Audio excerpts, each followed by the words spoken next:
For you to get what you want in your life and business, you have to give the other people the thing they want so that you get what you want. I call it 5149. Basically, every relationship I have, every business dealings I have, and the way I frame up my entire being, it's why I have popularity or cult of personality. It's because I think it's smart to give more to an audience than you ask for in return. And so when you're building your product and your service and whatever you're up to, you need to find the angle of leverage. You are competing with a lot of other people that want people's attention. When I started working with Budweiser, the beer, it was crazy to me. I walked into a meeting and I said, okay, we're competing with Miller or Carlsberg. We're competing, right? We're competing with, and they said, we're comparing for share of throat. Budweiser globally worries about how much water you're drinking, how much Coca-Cola you're drinking. I mean, it was just really interesting, and it was kind of how I think about attention. You may be thinking you're competing against somebody else who has a trampoline business. You're not. You're competing against anybody who has anything else to do that weekend in Denmark with those 4 hours. So we are living through a world, my friends, where there's more options than ever. How many people here manage, how many people here have more than 10 employees? Raise your hands, right? We're living in a world where our employees have more options than ever, either to do things for themselves or other employers. And no matter how good your labor laws are and how long they have to stay with you before they go to the new job, they still have options greater than there were 10 or 15 years ago. So I think the biggest thing that I think a lot about is supply and demand. It is such a simple, basic business trade. And it's something I'm very intuitive towards. And it is basically how I think about everything, how I manage my people, how I create my business, how I treat my customers. It is a supply and demand world, and you need to understand that the cost of creating things that can pull our customers' attentions away from us has gotten so low that there is so much supply. There is so much supply of information and videos and pictures that this is the reason that I believe that advertising, not that it's dead, but the thought that you're gonna put out something that is selfishly in your interest and you're gonna get somebody to actually pay attention to it with the technology advances that we have today and with all the supply of information is almost impossible. And every day that goes by, it will become more impossible. So, number one, first and foremost, I need people to start thinking that they're a media company and a publisher more than they're an advertiser for their business. That the skill set that I think so many people will get in the future to succeed is, how do I put a piece of content? How do I make a white paper? How many people here are B2B? Raise your hands. Great. So for your world, how do you make a white paper that's 6 pages deep, a presentation on Skillshare, then post on LinkedIn, because Skillshare is owned by LinkedIn, and when you use Skillshare on LinkedIn, more people organically see it. Tactic. How do you make a Skillshare that gives people value, and it's not a sales deck for somebody to sign up for a free trial in your landing page optimized funnel so that you then become a client? It is just black and white, an incredible piece of information that all the construction workers, that all the lawyers, that all the CTOs in your target audience will get value out. And basically what I'm saying very carefully to all of you is, when I wrote Jab, Jab, Jab, Right Hook and the Thank You Economy, they were the 2 titles. There was a 3rd title I never used. It was called Guilt Marketing. I basically believe that the place that we're going is, unless you guilt your audience into doing business with you because you provided so much upfront value, that you will get suffocated over the next decade or 2 of opportunities for the end consumer. And so that what I do every day is think about that. You have to wrap your head around the game you're playing in, which is the following. There is more information created now in 24 hours than used to be created in decades only 50 years ago. Like, let's just stick with me here. There is more content being created in 24 hours than used to be created in the decades of the 50s and 60s. Now, Do you feel as good about your documentary? Do you feel as good about your poster? It gets hard when you actually understand what the fuck is actually happening here. And so what I believe is happening for all the business owners in here and entrepreneurs is that you need to wrap your head around the mindset of how you get yourself into a place of accepting this and then acting on it. And how does it become practical? The reason I brought up interns earlier is there's always supply and demand. When something emerges, other opportunity happens. Amazon, scaring everybody in retail in America and other parts of the world, right? Amazon is in the wine business. They bought Whole Foods. They now have liquor licenses in every state. Everybody at my dad's company, Wine Library, scared.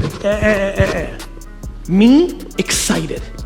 Why? Not because I'm a character or I'm trying to act cool, because I go on Amazon's site and I find wines that Amazon has that we're selling for less, and then I send emails to customers that say cheaper than Amazon, which is true.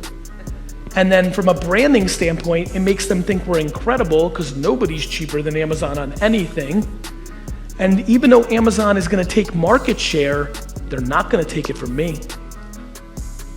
In every single thing that happens, I just said more content in 24 and 48 hours than in decades. Ooh, shit, how are people gonna watch my stuff? Meanwhile, more creators that are talented than we've ever seen before. Every single person here should write a blog post, send an email, make a video or make an audio piece of content tomorrow, hiring 3 content producers as interns or the lowest possible cost you can pay them based on the laws in this country tomorrow. You immediately have a media company at remarkably low price, including if it's allowed free, depending on the rules. And that's what you should be thinking about. Because if you do not wrap your head around that you were a media company first, I don't care what you do. If you do not wrap your head around that you were a media company first, comma, a lawyer, comma, a designer, comma, a sneaker salesman. If you do not understand that you were a media company, your business, like the earlier questions, you don't have to become a personal brand, but that means your logo of your company has to become a brand that produces content that actually has value to the target audience that you're trying to set. Now, don't take it very direct. Let me give you an example. I have a lawyer friend who's starting a golf podcast. He's starting a podcast around golf once a week. He's interviewing golfers, golf in the business, but he's a lawyer looking for other people to hire him as a lawyer. His strategy is that the people that are actively hardcore about golf in America are high net worth individuals who can afford the law practice that he provides. So that if he makes something that those doctors and other business people want to listen to, golf, that because it's brought to you by this law firm, he will get the residual business. Now, my friends, this is actually a tactic that is hundreds of years in the making and uniquely European. Let me explain. The Guinness Beer Company. The Guinness Beer Company started the Guinness Book of World Records because pub sales were down and they wanted them to grow. And they did surveying and realized that people talked about trivia in the pubs, and they decided to create the Guinness Book of World Records so that people in the pubs would talk about the crazy world records, reinforce the Guinness brand, and then order a pint of Guinness. Michelin. The reason you've gone to a 2 or 3 star Michelin restaurant is because almost 100 years ago, the Michelin Tire Company wanted rich people from London and Paris to start driving to the countryside and stop by the gas stations and use up their tires, so they bought new ones. So they started favorably reviewing restaurants, hotels, and inns in the countryside, and then making a book that drove propaganda and media to the rich in those towns, and people started going there for the best foie gras. Media as marketing for business results. What is old becomes new, and that, in a framework, is the new strategy that I think has the biggest upside for every business in here, regardless of what you do. Do you have a mentor yourself or a mastermind group of people you meet on a regular basis and discuss business matters with? Nope. How's that for a good question? And this is interesting. I'm trying to figure out if I can bring you value in this. Nor have I ever. My mentor is you. It is far better for you to look up to the 31 people that leave comments on your shit than to watch me more. My mentor is the market. My mentor is your attentions and your behaviors. So outside of my parents, I've never I don't know anything about any business person ever. I've read 5 books in my life. I'm not part of any group. I consume no content.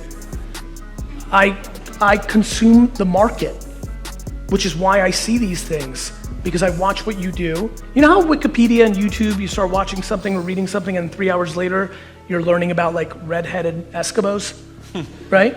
That's what I do with people. Now, I get a lot of comments now. 70% of it is I'm the greatest fucking thing of all time, which feels nice. 10% of it is I'm a piece of shit.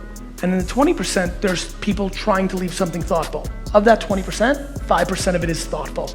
They figured it out, they got it, and then I click their face. Who else do they follow? Oh, they're getting tricked by that one, but they got this, why?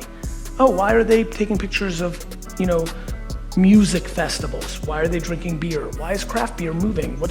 And 7 hours later, I have a pulse on something that's happening in the ecosystem. I didn't invest in Facebook, Twitter, Tumblr by accident. I'm not hanging out with the hip hop stars that are the next Kanye and Drake by accident. I'm doing real hardcore research of the thing that matters. You're my mentor.